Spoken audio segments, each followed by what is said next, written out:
সরবরাহে ঘাটতি না থাকলেও খাদ্যপণ্যের দাম কেন বাড়ে এই প্রশ্ন বাণিজ্য উপদেষ্টা শেখ বশিরউদ্দিনের। তিনি বলেন, বিশ্ববাজারে ভোগ্যপণ্যের দাম কমতির দিকে, তাই সবকিছুর দাম কমার কথা, বাড়বে কেন বুঝতে পারছেন না তিনি।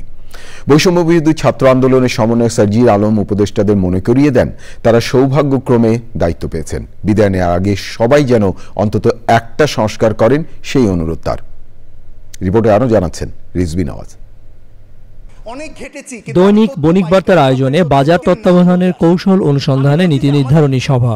প্রায় 5 ঘন্টার লম্বা আলোচনায় অংশ নেন বাণিজ্য উপদেষ্টা, সচিব, বাণিজ্য মন্ত্রণালয়ের অধীনে বিভিন্ন দপ্তর এবং অধিদপ্তরের প্রধান কর্মকর্তা, আয়োজন সহযোগী, মিউচুয়াল ট্রাস্ট ব্যাংকের এমডি, ব্যবসায়ী নেতা, গবেষক সহ কয়েকশো মানুষ।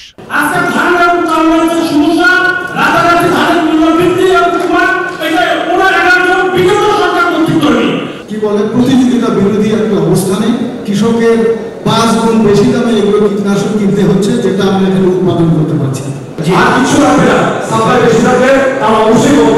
সাধারণ নাগরিকদের মতো সরকারের কাজে হতাশ বৈষম্য বিরোধী আন্দোলনে নেতৃত্ব দেওয়া শিক্ষার্থী নেতারাও। এই নীতিমালার কারণে গত সরকারের সময় লুণ্ঠনকারী, ঋণ খেলাফি, দখলদার এদের আধিপত্য তৈরি হয়েছিল।